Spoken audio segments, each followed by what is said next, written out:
Crime and punishment take on a different meaning when the perpetrators are barely out of childhood. In this video, we'll explore the cases of disturbing teenage murderers and their reactions to life-altering sentences. Martice Fuller. Fuller, 15, stood trial for the murder of his ex-girlfriend, Kaylee Juga, 15, and the attempted murder of her mother, Stephanie Juga. In March, a jury found Fuller guilty of shooting and killing Kaylee and wounding her mother. Wagner sentenced Fuller to life imprisonment without supervised release for Kaylee's murder. Concurrent sentences for attempted murder and burglary will be served consecutively to the life term. Prosecutors alleged Fuller blamed Kaylee and her mother for his school expulsion and removal from the football team. They claimed Fuller, then 15, plotted to obtain a gun and ammunition from a friend and had a relative dispose of the gun used in the shooting. On May 9, 2019, Fuller snuck into the Juga home through the open garage, where the mother and daughter were preparing for a camping trip. Prosecutors highlighted Fuller's familiarity with the home, Kaylee's schedule, and evidence suggesting he cased the home before the shooting. Of those beginning adult chapters of your life. Kaylee Juga was shot 5 times and succumbed to her injuries at the scene. Her mother, Stephanie Juga, identified Fuller as the perpetrator she encountered on the second floor of their home. Stephanie attempted to hide but was shot. She later discovered Kaylee's lifeless body on her bedroom floor. Stephanie Juga reflected on her daughter, saying, "She was always by my side, my biggest cheerleader. I'm lost without her." Prosecutors sought the maximum penalty, citing the case's roots in domestic violence and Fuller's lack of accountability. During the trial, witnesses portrayed Fuller as obsessed with Kaylee, recounting incidents of harassment at school, work, and home. Kenosha County District Attorney Michael Gravely emphasized the devastating impact on the Juga family, stating that the Juga home is now a tomb and graveyard of memories. Gravely described Fuller as willing to kill to maintain control and noted the absence of remorse, saying it was stunning that there's no remorse in this case. It was March 9th, 2019 that Kaylee Juga was shot and killed, and her mother wounded inside their Kenosha home. Up next is a shocking staged crash. Let's get into it. Of the crash. First, you can see the car making a normal right-hand turn here. Okay, everything's normal. McKenzie Shurilla. McKenzie Shurilla, 17, was convicted of murder following a fatal car accident that claimed the lives of her boyfriend, Dominic Russo, and his friend, Davin Flanagan. Shurilla was driving at approximately 100 miles per hour when she crashed into a commercial billboard. Both Russo and Flanagan were pronounced dead at the scene, while Shurilla was the sole survivor. Prosecutors laid down an argument that the teens had a toxic relationship and that Shurilla had already made not just threats, but violent ones against her boyfriend, with clear evidence that she had once tried to break into his house. Reports claim that Shurilla crashed the car on purpose, with a clear intention of wanting to kill her boyfriend, with his friend just a victim of circumstance. With visual evidence, the prosecutor concluded it was not an accident, but indeed intentional, stating that she was driving before making a right turn. And then all evidence indicates that she immediately put her foot on the pedal and drove towards a building at 100 mph, which she said demonstrated that this was no accident. Additional evidence revealed that Shurilla had driven the same route a few days prior to the incident, suggesting premeditation. This evidence played a significant role in the judge's decision to confirm her guilt. After being found guilty, Shurilla was handcuffed and given the opportunity to speak. With remorse, she stated that she was deeply sorry and hoped that one day people would see that she would never let this happen or do it on purpose. "I wish I could remember what happened. I'm just so heartbroken." The families of Dom and Davia, I'm so deeply sorry. I hope one day you can see I would never let this happen or do it on purpose. I wish I could remember what happened. I'm just so sorry. I'm heartbroken. The judge also gave a statement saying, there was no medical condition that caused this, nor was there any mechanical failure of the car. The judge also pointed out that a failed suicide attempt is not a defense to murder, and McKenzie was going to spend the rest of her life in prison. She was then sentenced to 15 years to life in prison. It is one thing to stage a crime, but committing murder together is on another level. Reviewed a pre-sentence investigation report submitted June 13, 2013. Sheila, Eddy, and Rachel Shoaf. The disappearance of 16-year-old Skylar Neese from her West Virginia home on July 6, 2012, sparked a frantic search. Her two best friends, Rachel Shoaf and Sheila Eddy, took to social media to express their concerns and hopes for Skylar's safe return. However, investigators later uncovered a shocking truth. Shoaf and Eddy were behind Skylar's disappearance and ultimately, her death. The 3 high school sophomores, who lived near Morgantown, West Virginia, were once inseparable, according to Skylar's parents. Despite their close friendship, the trio had experienced ups and downs, with a notable feud around the time of Skylar's disappearance. In the days leading up to her death, Skylar's Twitter account revealed a disturbing change in her relationships. I had a popsicle. I was gonna say fucking. I had a great popsicle, and that's not my pee. It's a great popsicle, dude. On July 4th, 2012, 2 days before she was murdered, Niece tweeted, "It really doesn't take much to piss me off," and "Sick of being at effing home. Thanks, friends. Love hanging out with you all too." The day before she was killed, Niece tweeted, "You doing S like that is why I can never completely trust you." After Niece went missing, Eddy told Niece's mother that she, Niece, and Shoaf had been driving around town that night getting high before Niece went missing. Eddy claimed she and Shoaf had dropped Niece off at the end of the road from her apartment building so that Niece could sneak back in. The two girls told investigators they picked up Niece at 11 p.m. the night she went missing. Eddy posted regularly on Twitter about her thoughts and day-to-day activities as authorities searched for her missing friend. Eddy also posted about her friendship with Shoaf. But as the investigation into Niece's disappearance continued, with the FBI ultimately getting involved, suspicion mounted that the girls were harboring a secret. Upon a review of surveillance video that showed Niece being picked up by a car at 12:30 a.m., the night of her disappearance, law enforcement realized that the victim's two friends lied in their original statements to police. Video footage from a nearby convenience store, as well as cell phone records, confirmed holes in the two friends' story. Investigators said they knew they had lied, but had no idea what they were hiding or why. Suspicions mounted, and the community was divided in their support of Shoaf and Eddy's claims. A few months after Niece's disappearance, Shoaf suffered a nervous breakdown following weeks of probing by investigators. On January 3, 2013, she confessed to investigators that she and Eddy had stabbed Niece to death. Judge Perry Jo DeChristopher, who helped investigate the case when she was an assistant prosecutor, told 2020 that her office was skeptical about Shoaf's confession. If one co-conspirator gives a statement against another co-conspirator, you really have to use it as a starting point to corroborate the facts, she said.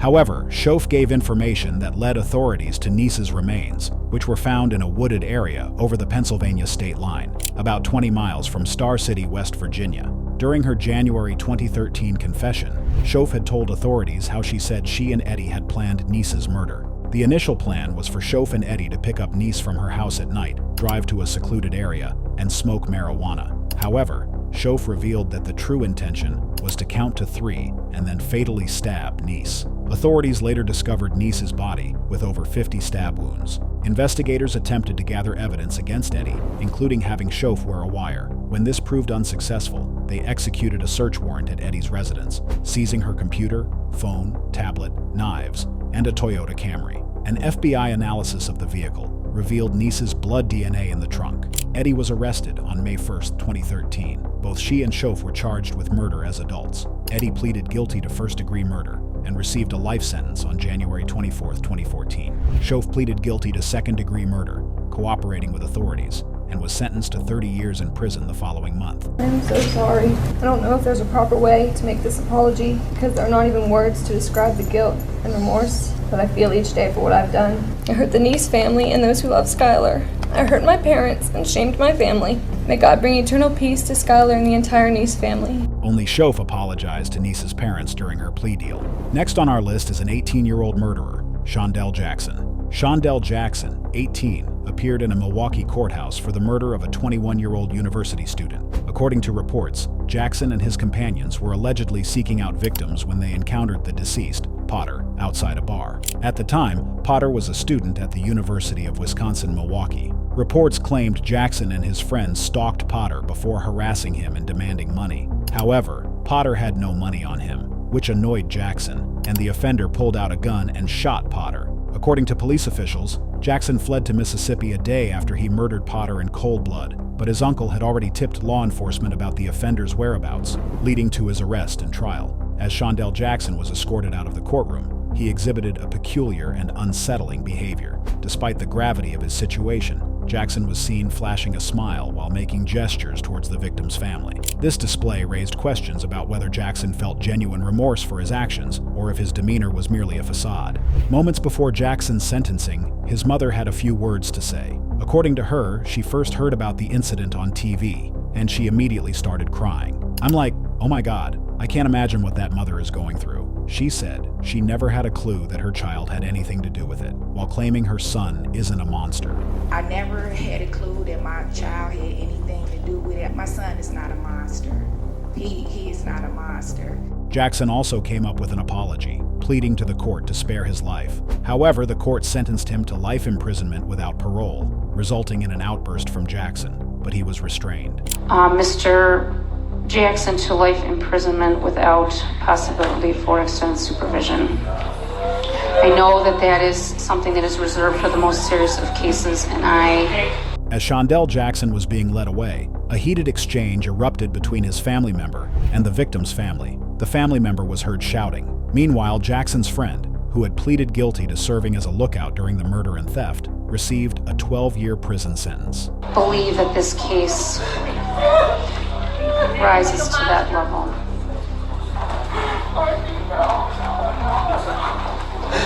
What I plan to do so they're not at fault of what I've done. I am a really bad person. I have done terrible things that no one should ever do. Ethan Crumbly. On November 30th, 2021, a mass shooting occurred at Oxford High School in Oxford Township, Michigan. Ethan Robert Crumbly, 15, used a 9mm semi-automatic handgun to kill 4 students and injure 7 people, including a teacher. Crumbly was arrested, charged as an adult with 24 crimes, including murder and terrorism, and later pleaded guilty to all charges in October 2022. In December 2023, he received a life sentence without parole, plus an additional 24 years. Crumbly's parents, Jennifer and James Crumbly, faced charges of involuntary manslaughter for failing to secure the handgun. After initially evading arrest, they were caught in Detroit and tried separately. Both were convicted of 4 counts of involuntary manslaughter and received the maximum sentence, 15 years in prison with the possibility of parole after 10 years. Crumbly's appeal will bring all the attorneys together, those handling the appeal, and the Oakland County prosecutors. The shooter pled guilty to the murders of Oxford students Justin Schilling, Madison Baldwin, Hannah St. Juliana, and Tate Meir.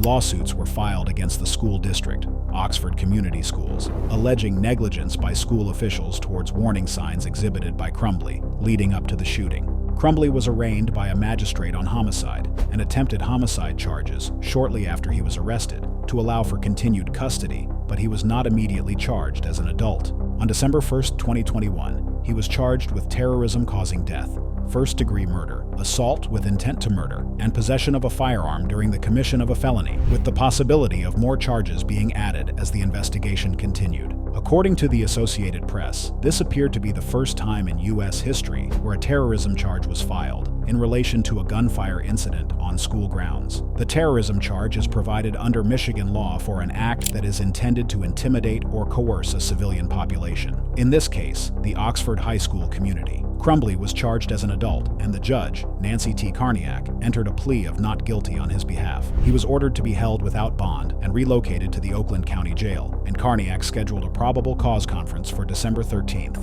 and a preliminary examination for December 20th. Crumbly was appointed an attorney by the court after his parents hired lawyers for themselves, but did not do so for their son.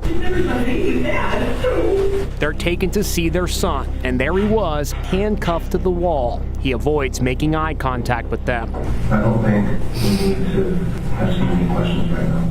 Nicholas Lindsay. Nicholas Lindsay, a 17-year-old from St. Petersburg, is appearing in Pinellas County Court for committing a crime that led to him being found guilty of first-degree murder, resulting in life imprisonment. Amanda Crawford, the daughter of St. Petersburg police officer David Crawford, lost her father after a deadly confrontation with Nicholas Lindsay on February 21st. Officer Crawford responded to a call about a possible burglary near a field where the caller claimed to have seen a man holding a brick. The officer quickly arrived at the scene and, upon getting there, spotted the burglar, who was later identified as Nicholas Lindsay. As he responded to calls of a possible neighborhood prowler, a 16-year-old, Nicholas Lindsay, is the suspect. Police say his parents brought him in last night and that he did confess. Officer David Crawford may have underestimated the situation due to Nicholas Lindsay's age, believing he had control. According to police reports, Lindsay opened fire on Crawford as the officer reached for his notepad. Every single shot Lindsay fired was exactly at the spot in which he aimed the gun at Crawford's body. Although Crawford fired 6 rounds in response, none of them struck Lindsay, who escaped the scene. Another officer soon discovered Crawford and promptly called for medical assistance. Unfortunately, Crawford's injuries were fatal, and he was pronounced dead at Bayfront Health Center. His death quickly made the news and led to a massive manhunt for the killer, which also drew interest from over 200 police officers from different agencies around Tampa Bay. The police received several tips that led to a raid on the apartment where Nicholas Lindsay lived with his mother. After finding out what had happened, Lindsay's mother persuaded him to man up and tell the cops what happened, and he did. He confessed to the killing of Officer David Crawford. I knew something wrong. As a mother, I knew something was wrong. But Deneen Sweat could never have contemplated how wrong her son, Nicholas Lindsay, was until she and he were surrounded by St. Pete police. I told my son, man up and tell what happened. In his confession, Lindsay claimed he had shot Crawford in the stomach with a gun he bought for $140 off the streets a week before the incident. Lindsay also told the police he couldn't remember how many times he fired at Crawford. It was, however, revealed later by the police that Lindsay fired 4 rounds at the unaware police officer before fleeing the scene and throwing the murder weapon into a creek. The case drew significant media attention due to the alarming frequency of police officer murders in St. Petersburg, with Crawford being the 3rd officer killed within a month. As a result, the courthouse was filled with reporters the following day when Lindsay was formally charged with the officer's murder. Nicholas Lindsay, who had prior experience with the juvenile justice system, was navigating unfamiliar territory with his murder trial in adult court. During the proceedings, Lindsay displayed a notable lack of emotion. In contrast, his father was overcome with grief, tearfully apologizing to the relatives and friends of the slain officer. The visibly disoriented father said on behalf of him and his son, along with the entire family, he sent his deepest condolences to the family and the colleagues of the deceased. He also said he was sorry that this was happening to his only son. Officer Crawford's partner also spoke inside the courtroom and explained how difficult it is to forgive Lindsay, despite it being a required thing to do according to his faith. After a week of trial, Lindsay was convicted of murder and sentenced to life imprisonment without the possibility of parole. Although he was tried as an adult at 17, his age was still pivotal in helping him avoid a death penalty. 2 years later, Lindsay's life sentence was upheld in court following an appeal, and everyone was shocked when Lindsay smiled on hearing the judge's ruling. The lack of emotion displayed by Nicholas Lindsay was particularly disturbing to Amanda Crawford, the daughter of the slain officer. In an interview with reporters, Amanda expressed her outrage, stating that Lindsay's behavior in court only served to illustrate his callous nature. I sent you to 18 years, followed by 2 years parole. I'm going to suspend 2 years. So you do 16 years. Alexis Avila. In January 2022, on a chilly day, 18-year-old Alexis faced trial for child abuse. CCTV footage showed Alexis driving to a dumpster and tossing in what appeared to be a black trash bag. 3 hours later, garbage collectors arrived at the same dumpster to scavenge for items, but were startled upon hearing faint cries coming from a black trash bag. At first, they thought it was a cat trapped inside, but one of them opened the bag, revealing something terrifying. One of the drivers found a newborn baby wrapped in a cold, wet towel, whimpering and freezing to death. While April, the driver, was attending to the baby, others were calling 911 and reported the incident to local authorities, with one of the witnesses saying the baby still had an umbilical cord. I regret that his first hours of life were traumatic, and I regret that he will always have this in the back of his head and will think I do not love him. Police quickly arrived at the scene, secured the CCTV footage, and rushed the baby to a hospital. Remarkably, the baby survived. Alexis was identified from the footage and promptly arrested. During questioning, she admitted to the crime, stating that she had placed the baby in a trash bag and, unsure of what else to do, discarded the baby along with other garbage. She drove around aimlessly for some time before discarding the baby, claiming she was confused. Alexis attempted to defend herself by insisting it wasn't intentional and that she acted out of panic. She appeared to believe she hadn't done anything wrong and made a strange remark, stating she wasn't aware of her pregnancy, but also knew she was pregnant. This contradiction led authorities to suspect she was lying and had acted deliberately. She was charged with attempted first-degree murder and child abuse. At her trial, Alexis testified that she doesn't recall giving birth to the baby and claimed to have been in shock, saying she didn't remember disposing of the baby. However, the prosecutors weren't convinced by Alexis's story and made her admit to her crimes in front of the jury. Alexis asserted that she had only discovered her pregnancy a day before abandoning the baby. However, her ex-boyfriend, Stephen Asga, contradicted her, stating that they had both been aware of the pregnancy since April, 8 months prior to the incident. Handsome baby boy, he's never going to forget the things you did, but for that I can say that my son will be somebody one day no matter how much he has already been through.